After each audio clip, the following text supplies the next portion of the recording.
pinadala ko sa susunod na bahagi ng gawain kung saan bilang mga Kristiyano, kailangan tayo ay matutong magbasa, makinig sa mga salita ng Diyos gamit ang ating Biblia.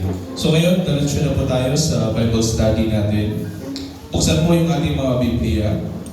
Pag-aralan natin yung mga katangian ng Diyos sa Biblia na tanging siya lamang may hawak ng mga ito.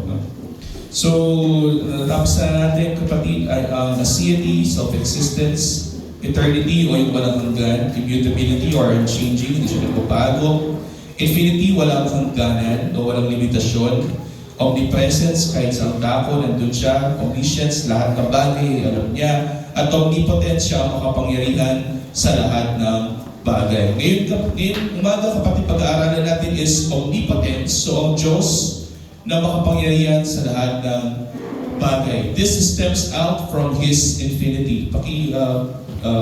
Flash na po yung ating presentation.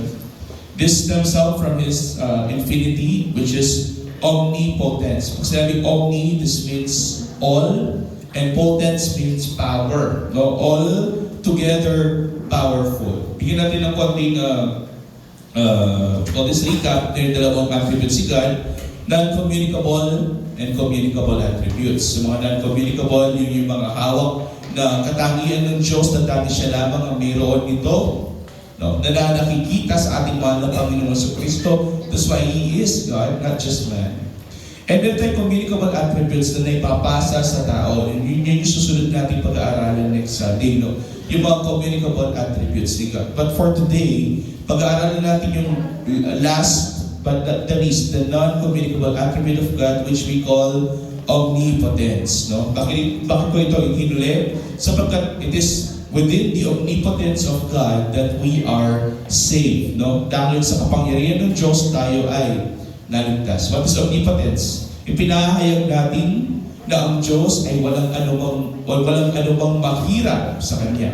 Walang anumang mahirap sa Diyos sapagkat siya ay makapangyarihan. Basahin natin sa Jeremiah 32:17. Sa natin Biblia, sa Jeremiah 32:17. Sabi nito, Panginoong Diyos, Ikaw ang siyang gumawa ng langit at ng lupa sa pamamagitan ng iyong dakilang kapangyarihan at sa pamamagitan ng iyong unat na kamay, walang bagay na napakahirap sa iyo o walang mahirap sa Diyos. No? Dati natin kinakatayan yung kanta, walang mahirap sa iyo, because God is omnipotence. Siya ay makapangyarihang Diyos.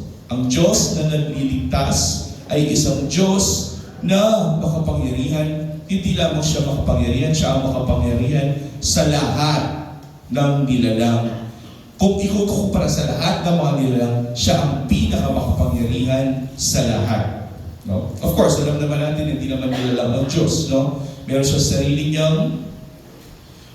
sarili niyang existence. Kung ang Diyos ay hindi omnipotente o kung ang Diyos ay hindi makapangyarihan, ang kaligtasan natin ay magiging posibilidad lamang, hindi siya katiyakan. Kasi pwede naman na kung ang Diyos natin ay hindi makapangyarihan at sinabi niya ililigtas tayo, may posibilidad na hindi niya tayo maliligtas kasi hindi nga siya makapangyarihan. Para siyang tao na may limitasyon. No? Kapag sinabi ko sa aking asawa na kapag ako ay nahuhulog, salawin mo ako, magdududa ka. Kasi kaya ba akong salawin ng aking asawa? Kaya ba ng kapangyarihan ng aking asawa na ako ay kanyang salawin kung ako man ay mahuhulog? No? Pero dahil ang Diyos natin, alam natin na siya ay makapangyarihan Diyos at walang mahirap sa Kanya. Kung sinabi ng Diyos na ililigtas niya tayo, mayroon tayong katiyakan sa kaligtasan sa Kanya. Di ba? Dahil meron tayong pinaniniwalaan, ngunit dahil ang Diyos ay makapangyarihan sa lahat, ang kaligtasan sa Kanyang bayan ay tiyak, ganap, at hindi mabibigo. Kung sinabi ng Diyos na magliligtas siya ng tao. Paano natin nalalaman yan? Buksan natin ang ating Biblia. Sa Psalms 115:3, ang sabi ni David, ang aming Diyos ay nasa mga langit, Kanyang ginagawa ang anumang Kanyang kagustuhan. Kayang gawin ng Diyos kahit anong gusto niyang gawin sapagkat siya ay makapangyarihang Diyos. Sasabihin ba ng Diyos yan na gagawin niya kung anong gusto niyang gawin? Kung hindi niya kayang gawin kung anong gusto niyang gawin? No. Sapagkat ang Diyos ay makapangyarihan sa lahat. In fact, no, si Apostle Juan, nung siya ay nagkaroon ng pangitain sa Revelations, nakita niya, no, na napakaraming tao ang nagpupuri sa Diyos. Basahin natin sa Revelations 19:6. Narinig ko, sabi ni Juan, ang gaya ng isang titig na napakaraming tao, gaya ng lagaslas ng maraming tubig, at gaya ng dagundong ng malalakas na kulog na nagsasabi, Hallelujah! Sapagkat nagkahari ang Panginoon nating Diyos na makapangyarihan sa lahat. No? Nakikita dahil ang Diyos ay makapangyarihan, ito mga tao na ito, itong mga nilalang na ito, ay nagpupuri at nagpapasalamat sa Kanya na naririnig ni Juan mula sa itaas. No? So, in summary, ang omnipotence ng Diyos o yung Kanyang kalakasan at kapangyarihan ay nangangahulugang kaya niyang gawin ang lahat ng Kanyang ibinasya ayon sa Kanyang banal at matuwid na kalooban. Kapag gusto niyang gawin, dahil ang Diyos ay mabait at mabuti, kung ano man ang gagawin ng Diyos sa iyong buhay, ito ay para din naman sa ikakabuti mo. Kaya niyang gawin ito sapagkat ang Diyos ay makapangyarihang Diyos. Ang kapangyarihan ng Diyos ay hindi hiwalay sa Kanyang kabanalan, karunungan at katapatan. Hindi siya maaaring magkamali o mabigo. Kaya ang tanong ganito, kung ang Diyos ay makapangyarihan, bakit kailangan na ang Diyos natin ay makapangyarihan para sa kaligtasan ng tao? So, bakit kailangan ng omnipotente o makapangyarihang Diyos sa kaligtasan ng tao? Bakit kailangan natin ng isang makapangyarihang Diyos? Kasi tayong lahat ng mga tao ay mahihina at patay. Diba? Sabi sa Biblia, ang tao ayon sa kasulatan ay patay sa kasalanan. Ibig sabihin, walang kalakasan ang tao sa kanyang natural na estado na iligtas niya ang kanyang sarili. Diba? Sabi sa Biblia, kung ikaw ay magpapagal para sa iyong kaligtasan, papagal ka lang, hindi ka maliligtas. Ikaw ay mapapagod, mapupuyat, mapaburn out, pero wala ka pa rin katiyakan sa kaligtasan mo. Bakit? Kasi ikaw ay umaasa sa kalakasang limitado, gaya ng kalakasan ng isang nilalang o ng isang tao, tulad ng iyong kalakasan. Pero kung umaasa ka sa kapangyarihan at kalakasan ng isang makapangyarihan at malakas na Diyos, ikaw ay may katiyakan sa iyong kaligtasan. Ephesians 2:1, kayo nooy mga patay sa inyong pagsalansan at sa mga kasalanan. So, technically, yung sinasabi ni Pablo, tayong lahat mga tao, regardless ano man ang lahi mo, ikaw ay mananatiling patay at patay. At ang patay ay walang lakas. Tandaan natin, ang patay ay walang lakas. Ang patay ay mananatiling patay. Ang patay ay hindi kayang buhayin ang sarili. Kaya ang kaligtasan ay hindi kooperasyon ng Diyos at ng tao. Dahil ang tao ay walang parte sa kaligtasan. Ang tao ay patay. Kundi ang kaligtasan ay ganap na gawa lamang ng Diyos. Sa kanyang makapangyarihang kamay, tayo ay iniligtas. Paano natin malalaman yan? Sa John chapter 6 verse 44, bibigyan ko ng konting konteksto bago tayo pumunta doon. Sa John chapter 6, kapatid, ang Diyos ay nagpakain ng 5,000 tao. Sila ay nakinig ng mga salita ng Diyos. After nilang makinig, pinakain sila ng Panginoong Jesucristo. Parang iglesia lang. After mo mag-attend ng church, kakain ka after. Diba? Tapos, minabukasan,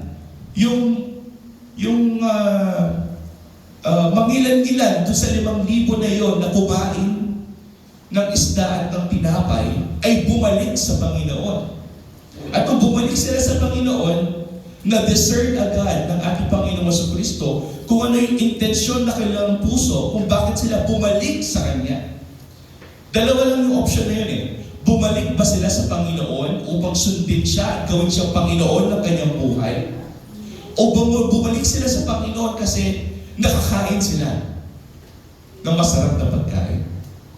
May dalawang klaseng intention dyan.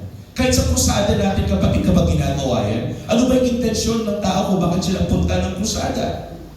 Diba? Meron tayong ganyang mga intensyon sa ating mga puso at nakikita yun ng Panginoon. So yung mga tao nito na kumain ng tinapay at ng isda, bumalik sa Panginoon at nakita ng Panginoon ang kanilang puso.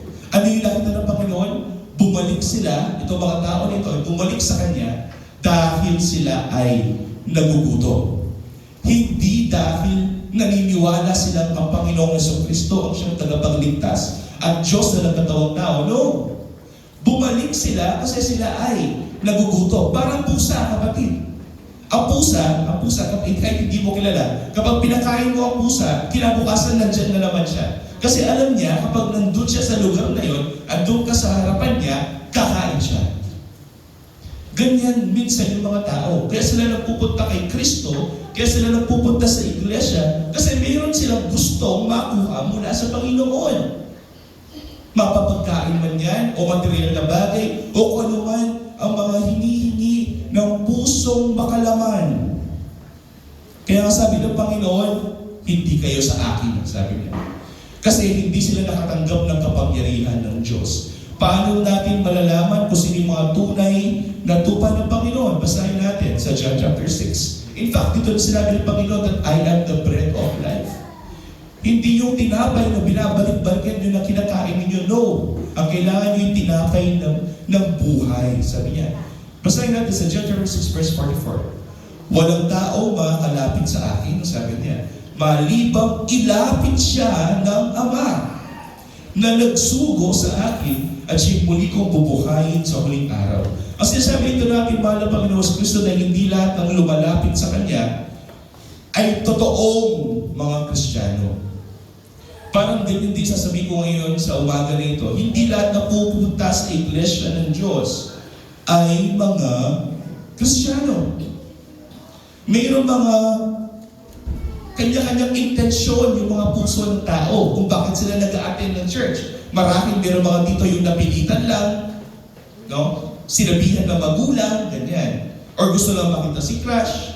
Or sinabihan sila ni pastor, kaya sila nag-a-attend. Kasi kung di sila mag-a-attend, magagalit si pastor sa kanila. So may intensyon silang iba doon sa tunay na intensyon kung bakit kayo nagpupunta sa bahay-panambahan ng Diyos. Ganyan din nung unang panahon, kapatid, hindi lahat ng mga tao lumalapit kay Kristo ay tunay ng mga Kristiyano. Paano mo malalaman daw yung mga tunay na ligtas at tunay na mga Kristiyano, yung mga tunay na lumalapit sa Panginoon, yung mga taong inilapit mismo ng Diyos Ama sa Panginoong Jesucristo. Kailangan ng kapangyarihan ng Diyos na ilapit ang isang taong makasalanan upang siya ay maniwala at manampalataya sa ating mahal na Panginoong Jesucristo. Technically, kailangan ng isang taong patay na may bumuhay muna sa Kanya upang siya ay lumapit sa Panginoon. Kaya ngayong mga tao na nandoon, kahit mukha silang buhay, sila ay patay sa Espiritu. At yung mga tunay na lumalapit sa Panginoong Jesucristo, yung mga tunay na sumusunod sa Kanya, ito yung mga inilapit o ibinigay ng Ama sa Panginoon. At ang pagbibigay ng Ama sa anak para sa kaligtasan ay kailangan ng isang makapangyarihang gawa, isang makapangyarihang kamay na tanging ang Diyos lamang ang makakagawa niyan. Kaya kailangan natin ng isang makapangyarihang Diyos. Sapagkat kung ang Diyos ay hindi makapangyarihan, hindi niya kayang buhayin ang patay. Pero dahil ang Diyos ay makapangyarihan, makikita mo dyan na tanging ang Ama lamang ang naglalapit ng mga tunay na mga Kristiyano sa ating mahal na Panginoong Jesucristo. Kaya ngayong umaga na ito, tanongin ninyo ang inyong sarili. Ano nga ba yung intention ko kung bakit ako nag-a-attend ng church? Tunay ba na ako ay inilapit ng Diyos Ama sa Kanyang anak o hindi? No? Ito yung mga bagay na kailangan nating busisihin sa ating sarili. Bago pa likhain ng sanlibutan, ang Diyos ay pumili ng ililigtas niya. Hindi dahil sa kanilang mga gawa na ibinati ng Diyos ang kaligtasan. Sapagkat alam ng Diyos na tao ay mahina at patay. Hindi niya kayang iligtas ng kanyang sarili. Kaya ang ginawa ng Diyos, siya ay nagkatawang tao upang kung ano man yung hindi natin kayang gawin bilang mga tao, magawa niya bilang tao at bilang Diyos.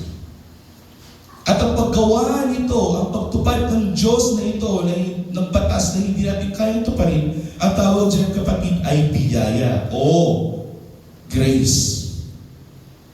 Isa sa mga dilema ko, kapatid, sa mga evangelistic crusades na ginagawa natin, I should be open, na isa sa mga dilema ko is, if i-preach natin yung biyaya sa mga unbelievers, tingin nyo maiintindihan nila?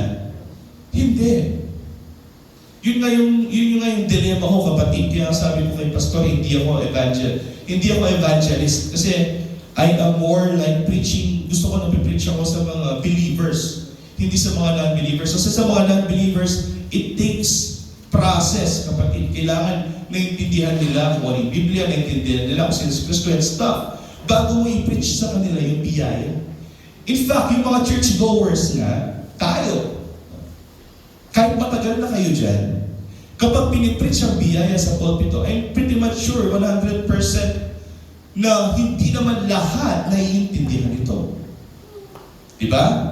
Kaya nga, napaka-mahalaga, napaka-importante na kailangan naiintindihan natin na ang kaligtasan ng kaluluwa ng tao ay hindi ayon sa kanyang lakas, kundi ayon sa lakas ng isang makapangyarihang Diyos lamang. At kung ang kaligtasan ay ayon sa kalakasan ng isang makapangyarihang Diyos lamang, ibig sabihin, ang kaligtasan natin ay 100% nagawa ng isang makapangyarihang Diyos, then, by grace, sabi nga ni Pablo, o sa pamamagitan ng biyaya, ikaw ay naligtas. Kasi wala kang ginawa. Ito ay binigay lamang ng Diyos at kaloob sa iyo ng Diyos, at ito ay pinaniwalaan mo sa iyong buhay, hindi dahil mas malakas ka o mas magaling ka sa iba, kundi dahil ang Diyos sa kanyang mabiyayang kamay, binago niya yung disposisyon ng inyong puso, na dati ang inyong puso ay mas gusto niyang ginagawa yung mga bagay na walang kinalaman sa Diyos. Ngayon, mas gusto niyang ginagawa yung mga bagay na may kinalaman sa Diyos. That is a radical shift, kapatid. Kaya kung gusto mo yung puso, meron ka ba bang pagnanasa ng mga bagay na makalangit, mga bagay na may kinalaman sa Diyos? May pagnanasa ka ba na malaman mo ang mga salita ng Diyos? Hanggat wala yung bunga na yan, kapatid, I'm sorry, magdalawang isip ka sa iyong buhay. Kaya nga ito yung mga bagay na ito ay napakahalaga. Ako, hindi ako nagsasawa na magpe-preach at mag-Bible study sa inyo. Kasi ang pangarap ko, kapatid, o yung aking dream sa aking buhay, na ginawa ko na rin na goal ko sa aking buhay, ay pagdating ng araw, kung tayo man ay kumakain, ang pinag-uusapan natin ay hindi yung mga makamundong bagay, kundi yung mga bagay na may kinalaman sa theologia or theology, may mga bagay na kinalaman sa eschatology, sa soteriology, Christology, na mga bagay na may kinalaman sa Diyos at sa Diyos lamang. Yun yung pangarap ko, kapatid. In fact, last Sunday, nung kami nag-reunion with my elementary students, meron akong kaklase na doktor na ngayon, na isang anesthesiologist. Yun ang pangasawa niya, isang preacher sa isang church, a very, very known church. At ako'y natutuwa, nagagalak na nakakapag-share ako sa kanya. To the point nga na akala ng asawa ko, i-ignore ko siya. Pero I'm just very consumed and joyful, rejoicing in the Lord with the fact na nakakapag-share ako ng aking insights regarding sa Biblia na naiintindihan ako ng aking kausap. Hindi yung nagsasalita lang ako, blanco na lang yung kausap ko dahil hindi kami nagkakaintindihan. Ang pangarap ko, kapatid, kaya natin isinasagawa yung Bible study nito, na minsan, kung tayo man ay makikita at tayo man ay mag-uusap tungkol lang sa mga salita ng Diyos, hindi lang ako yung nagsishare, kundi may naririnig din ako sa iyo, may natutunan din ako sa inyo, tulad ng pagtulad ng discipleship na ginagawa ko din para sa inyo. Ito yung gusto ko, kapatid, ito yung nais ng aking puso na mangyari. Kaya nga hindi ako magsasawa na ako'y magtuturo ng mga salita ng Diyos sapagkat napakahirap na maging reciprocal sa gawain na kung ang mga tupa ay hindi nagre-responde sa mga salita ng Diyos. No?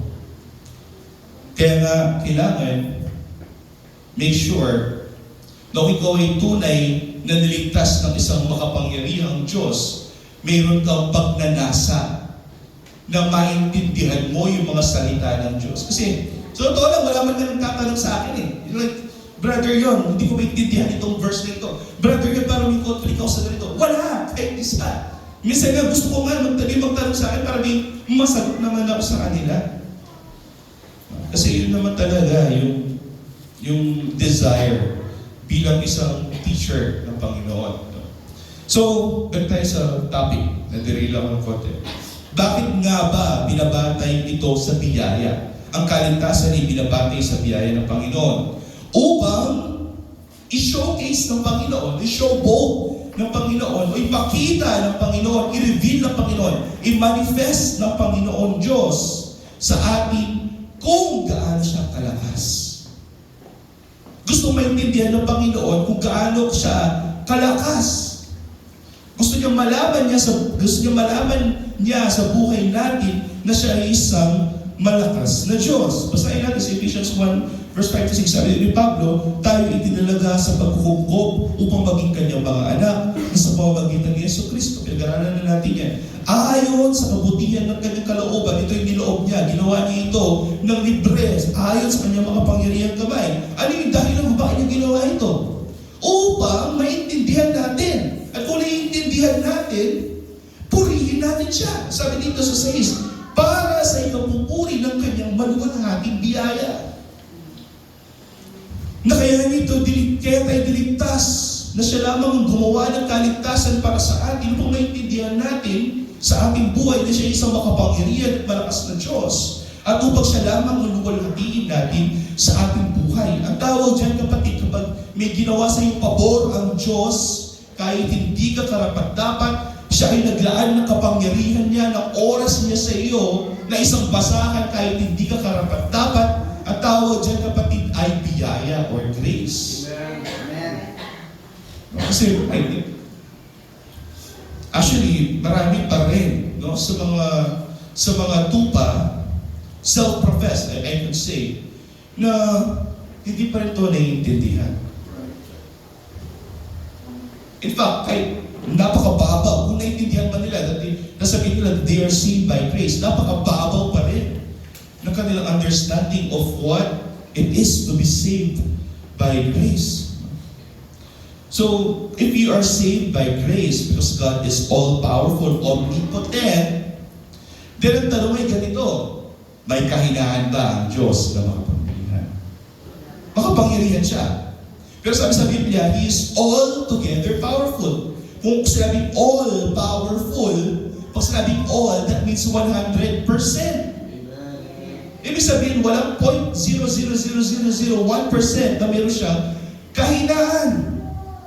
Ibig sabihin, ang Diyos ay hindi mahina.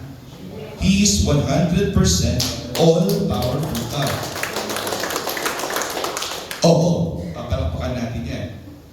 Pero ang tanong, ganyan ba ang tingin ng mundo sa Diyos? Bakit? Kasi ang tingin ng mundo sa Diyos, ang krus ay ang kahinaan ng Diyos. Nakikita nila na ang krus ay tila kahinaan. Ngunit sa mata ng Diyos, ang krus ay ang kanyang kapangyarihan. Basahin natin, kapatid, sa 1 Corinthians 1:17-18. Sabi ni Pablo, sapagkat hindi ako sinugo ni Kristo upang magbautismo. Sabi ni Pablo, kapatid, na hindi siya nagbabautismo, kundi upang ipangaral ang magandang balita. Siya ay isang evangelist. Hindi sa pamamagitan ng mahusay na pananalita upang ang krus ni Kristo ay huwag mawalan ng kapangyarihan. Pero hindi yan yung point. Ang point niya is 18. Sapagkat ang salita ng krus o yung ebanghelyo ni Kristo na siya'y naipako sa krus, namatay at nabuhay muli ay kahangalan. Kanino? Sa mga napapahamak. Ang sinasabi din ni Pablo, kapatid, na ang krus, kapag nakikita mo bilang kahinaan ng Diyos, ikaw ay hangal. At ikaw ay napapahamak. Ngunit sa mga taong itinalaga para sa kaligtasan, ngunit sa atin na iniligtas ng Diyos sa pamamagitan ng krus ng Kalbaryo, ang sino-showcase nito ay ang pinapakita nito ay hindi ang kahinaan ni Kristo sa krus. Kasi marami nagsasabi na si Kristo ay tao lamang na nakapako sa krus. No. Ang kapangyarihan ng Diyos ang nakikita natin sa tuwing nakikita natin si Kristo na nakapako sa krus, sapagkat ito ang kapangyarihan ng Diyos upang magligtas ng tao. Sa mga iniligtas ng Diyos, ang krus ay hindi kahinaan. Ito ay kapangyarihan. Ito ang kapangyarihan ng Diyos na kanyang ginamit upang iligtas niya tayong lahat. Pag-aaralan natin yan sa Holy Week kapag tayo ay nag-Christology. Ang muling pagkabuhay din naman ni Kristo sa krus, ang patunay na ang Diyos ay ganap na makapangyarihan. Sa Acts chapter 2, 20% ni Pedro, siya, ang ating mahal na Panginoon Kristo, na ibinigay sa takdang pasya at paunang kaalaman ng Diyos, which is predestined and foreknowledge to be crucified and die, buried, and rise again for us. No? Ito daw ay itinakda ng Diyos. Ito ay ipinako sa krus ang ating mahal na Panginoon Kristo at pinagtay sa pamamagitan ng kamay ng mga makasalanan. Sapagkat daw ito ang propesya na ang Mesaya at tagapagligtas ay babalaruhain ng mga makasalanang tao. Ngunit, 24, ngunit siya'y muling binuhay ng Diyos. Ito yung sinabi ni Pedro. Binuhay muli ang ating mahal na Panginoon Kristo mula sa kanyang kamatayan, pagkatapos palayain sa mga hirap ng kamatayan. Ibig sabihin, kapatid, kung binuhay muli ang ating mahal na Panginoon Kristo mula sa kamatayan, napagtagumpayan niya ang kamatayan, hindi na siya bihag ng kamatayan, at hindi na siya bihag ng kahit anumang kapangyarihan, kahit si Satanas man. Sapagkat, ito yung maganda, sapagkat hindi na maaaring siya'y mapigilan nito. This is the fulfillment of the prophecy of the Son of Man, na pagdating ang araw, ibibigay lahat ng authority, ng power, ng seat sa Kanya, which is our Lord Jesus Christ. Kaya nga sabi sa Philippians, He was given the name above every name. So every knee shall bow, every tongue shall confess that Jesus Christ is what? Adonai, or Lord. That is the title of God. No?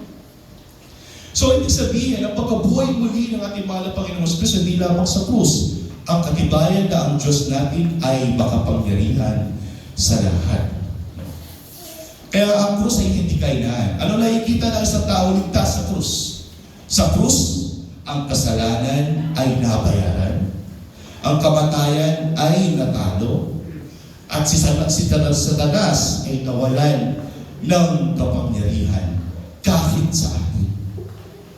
Hindi na kayang agawin pa ni Satanas tayong mga Kristiyano mula sa kamay ng isang makapangyarihang tagapagligtas. That is omnipotence, kapatid. Kung magtatag of war, anong tag of war? May tali, tapos may isang grupo dito sa kabila, tapos may isang grupo dito sa kabila. Kung sino yung mas malakas na humila, siya yung pinakamalakas. Kung magtatag of war ang ating mahal na Panginoon sa Kristo at ang diablo at ikaw yung tali na nasa gitna, walang kahit anong magagawa si Satanas. Kanya mong Kristo, alala, masambot niya. Because our Lord is a omnipotent God. Kung walang kapangyarihan ng Diyos, walang pagkabuhay muli at walang kaligtasan. Ngunit dahil siya ay omnipotente, He is an all-powerful God. Ang ating pananampalataya sa isang makapangyarihang Diyos ay may saysay. Magtitiwala ka ba sa Diyos na hindi makapangyarihan? Magtitiwala ka ba sa Diyos na 99% na makapangyarihan, 1% mahina? Ibig sabihin, meron ka pa rin 1% chance na hindi ka maliligtas. Sapagkat meron siyang 1% chance na siya ay mahina. Pero sabi sa Biblia, He is altogether powerful. At kung ikaw iaasa sa isang Diyos na 100% na makapangyarihan, ibig sabihin, 100% ikaw ay may kaligtasan. At may saysay yung pananampalataya natin sa Kanya. Sapagkat may kapuluhan and logical, no, ipagkakatiwala mo ang iyong buhay, ipagkakatiwala mo sa isang Diyos na kaya niyang gawin lahat ng gusto niyang gawin, mapasa langit o mapasa lupaman. Amen? That is logical. No? May kabuluhang magtiwala sa isang Diyos na kapangyarihan. Ang bagong puso at ang bagong buhay ay hindi bunga ng desisyon ng tao. Tandaan niyo yan, tayo mga patay. Kundi ito'y gawa ng Espiritu Santo, ito'y gawa ng Diyos. Sa John 1:12-30 lang sinasabi ito ni Pastor.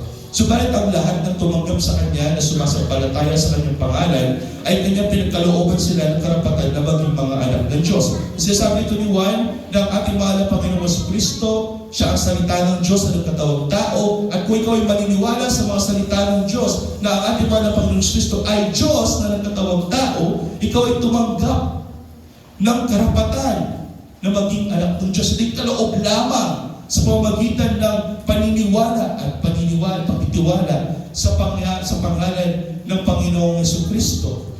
Pero hindi yan yung point. The point there is the next verse. Sino daw yung mga tao na yan? Na ipinanganak hindi sa dugo o ipinanganak hindi sa kalooban ng laman. Hindi yung gusto nila talaga na pumasok sa kaharian ni Kristo. Hindi gusto talaga nila na lumapit sa Panginoon. No, wala sa kanila yung kapangyarihan na yan. Kundi ito daw na pananampalataya natin sa ating mahal na Panginoong Kristo. Ito ay kalooban ng Diyos na tayo ay lumapit sa Kanya. Kaya tayo inilalapit ng Ama sa Anak. That is John chapter 6. Sapagkat wala sa ating kapangyarihan, natural na kapangyarihan, na tayo ay lumapit sa Anak. Kung hindi tayo ilalapit ng Diyos sa Anak. So iisipin mo ganito. No? Eh di para tayong robot na tinutulak lang tayo. No. Of course not. Ang tao ay may kapangyarihan niya, i-reject niya ang Ebanghelyo. Ngayon po ba? Sa dalawang gabi na tayo nagkrusada, ilan sa mga nandoon ang pumunta dito upang kilalanin nila kung sino si Kristo. That's the point. The point here is, tayo lahat, ang ating puso ay walang kapasidad na lumapit sa Panginoong Jesucristo. Ano yung kapangyarihan ng Diyos? Papalitan niya yung pusong patay, gamit ang kanyang kapangyarihan upang ang patay na puso na iyon na dati ay lumalayo na natural sa Diyos ay magkaroon ng pagnanasa na kilalanin at lumapit sa Diyos. So hindi ka tinutulak ng Diyos. Ikaw mismo ang lumalapit sa Diyos. Hindi ka niya fino-force na lumapit sa Kanya. Because it is still your effort na lumapit sa Diyos. It is just that, kaya ka lang naman lumalapit sa Diyos dahil ang Diyos kanyang mabiyayang kamay, binago niya yung disposisyon ng inyong puso. Kaya sabi dito ni Apostol Juan na ang kaligtasan, ang pagkakaroon natin ng karapatan na maging mga anak ng Diyos ay hindi dahil ito'y bunga ng ating kalakasan bilang mga tao o ipinanganak tayo na mas magaling kaysa sa iba. No. Sabi dito, ito ay ibinigay ng Diyos ng libre. Ito'y kalooban ng Diyos. Kaya tayo lumalapit sa ating mahal na Panginoong Jesucristo. Ang paglapit natin sa Panginoon ay hindi lamang pruweba ng kapangyarihan ng Diyos, kundi ang pananatili din natin kay Kristo ay isang pruweba ng kaluwalhatian ng Diyos. Pwede naman na sabihin mong ikaw ay sumasampalataya kay Kristo ngayong araw na ito, kinabukasan, after 2 weeks, hindi ka na mag-a-attend kasi ayaw mo na sa Kanya. Pero bakit ka nananatili kay Kristo? Bakit kahit may problema ka, kahit si Sister Nan, kahit naoperahan siya, nandito pa rin siya, nagpupuri ng papasalamat sa Diyos. Bakit ka nga ba nandito? Mayroon certain na power ni God na nagpapalatili at nagpapatatag sa iyo kung bakit ka nandito. In fact, hindi lamang ang pag-born again ang kapangyarihan ng Diyos na nanatili sa iyo, kundi the moment na ikaw ay naglalakad ayon sa kalooban ni Kristo, ito'y katibayan ng Diyos ay makapangyarihan at gumagawa ng biyaya araw-araw sa buhay mo. Ang ating pananatili sa pananampalataya ay hindi dahil tayo ay may kalakasan sa ating sarili, kundi dahil ang Diyos natin na tinanggap sa mamagitan ng banal na Espiritu ay makapangyarihang Diyos. No? John 10:27-28. Pinapakinggan ng aking mga tupa, ito yung ang sasalita nito, ating mahal na Panginoon Kristo bilang Panginoong Pastor. Pinapakinggan ng aking mga tupa, ang aking tinig, at sila'y aking kilala, at sila'y sumusunod sa akin. Sila'y binibigyan ko ng buhay na walang hanggan, at kailanman hindi sila mapahamak. At ito yung power. Ito yung omnipotence na sinasabi ko. Hindi sila aagawin ng sino man sa aking kamay. Kung ang nagsasalita dyan, kapatid, ay ang ating mahal na Panginoong Kristo, at kung ang ating mahal na Panginoong Kristo ay tao lamang na nagsasalita, pwede ba natin siyang paniwalaan na ang tao na naghahawak ng milyon-milyong tao sa kanyang kamay, kaya ba niya hawakan lahat ng iyon? No. Pero dahil alam natin na ang ating mahal na Panginoong Kristo ay hindi lamang siya tao, kundi nasasalita siya dito bilang Diyos. Kapag sinabi niya, kaya niyang hawakan lahat ng kanyang mga tupa at kailanman wala na makakahago pa mula sa kanyang kamay. And He is the all-powerful God. He is the omnipotent God. Then mangyayari ito. Kaya pwede natin pagkatiwalaan ng ating mahal na Panginoong Kristo kasi hindi lamang siya tao, siya din naman ay 100% God. Hindi siya 33% God. Kung 33% God ng ating mahal na Panginoong Kristo, He is 33% all-powerful. Then 77% hindi siya powerful kasi man lang siya. But no, He is 100% God and 100% man. That is the dual nature of God. May katiyakan sa kaligtasan at pag-asa ng kalwalatian sa isang Diyos na makapangyarihan. Sa Diyos na malakas, walang kasalanang hindi niya kayang patawarin. Sa Diyos na malakas, walang puso hindi niya kayang baguhin. At sa Diyos na malakas, walang taong itinalaga sa kaligtasan na kanyang pamatayaan. Why? Philippians 1:6. Ako'y panatag, sabi ni Pablo, panatag, confident sa mga bagay nito na nagpasimula sa inyo na mabuting gawa, which is ang Diyos, siyang magtatapos nito hanggang sa araw ni Jesucristo. Kung kaligtasan ay mula sa simula hanggang sa wakas ay gawa ng Diyos, at kung ito ay gawa ng kanyang makapangyarihan at mabiyayang kamay, ibig sabihin, ang lahat na may kinalaman sa kaligtasan ay gawa ng isang makapangyarihang Diyos. Kaya nga tinuloy ko yung omnipotence because this is very important. Ang Diyos natin ay makapangyarihan. Kasi maraming mga tao, kahit matagal na sa pananampalataya, they are reducing God like man. Ginagawa nila parang tao ang Diyos. Parang biological ang Diyos. No, God is not biological. We cannot compare it kahit ano ba. No? Kaya sabi dito, kung ito'y gawa ng tao, wala tayong, kung kaligtasan ay gawa ng tao, wala tayong kaligtasan. Wala tayong certainty, wala tayong katiyakan. Ngunit dahil kaligtasan ay ginawa ng isang makapangyarihang Diyos, may katiyakan tayo sa kaligtasan. At ngayon, naintindihan na natin, kung ang Diyos ay malakas at makapangyarihan at niligtas niya tayo, maniniwala ka ba na iniligtas na tayo ng Diyos? Yes, kasi kaya niyang gawin yung bagay na iyon. At kung gagawin niya yun, gagawin niya 100%. Walang pag-perfecto na ikaw ay iniligtas ng Diyos. Kung naintindihan mo na ito sa iyong buhay, ano yung dapat mong gawin?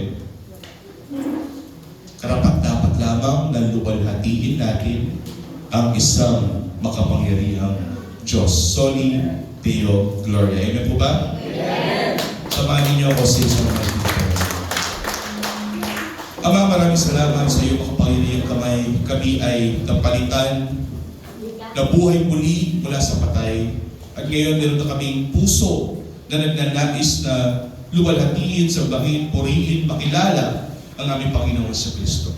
Maraming salamat sa makapangyarihan mo rin kamay na kami nananatili sa biyaya, kami nananatili sa pananampalataya, na kami ay lumalakad sa mundong ito, bagamat may mga pagsubok, may mga suliranin, ako pa rin, kami pa rin ay tumatagal at nananatiling matatag at may lakas na ikaw ay aming maluwalhati at mapuri masamba sa aming buhay.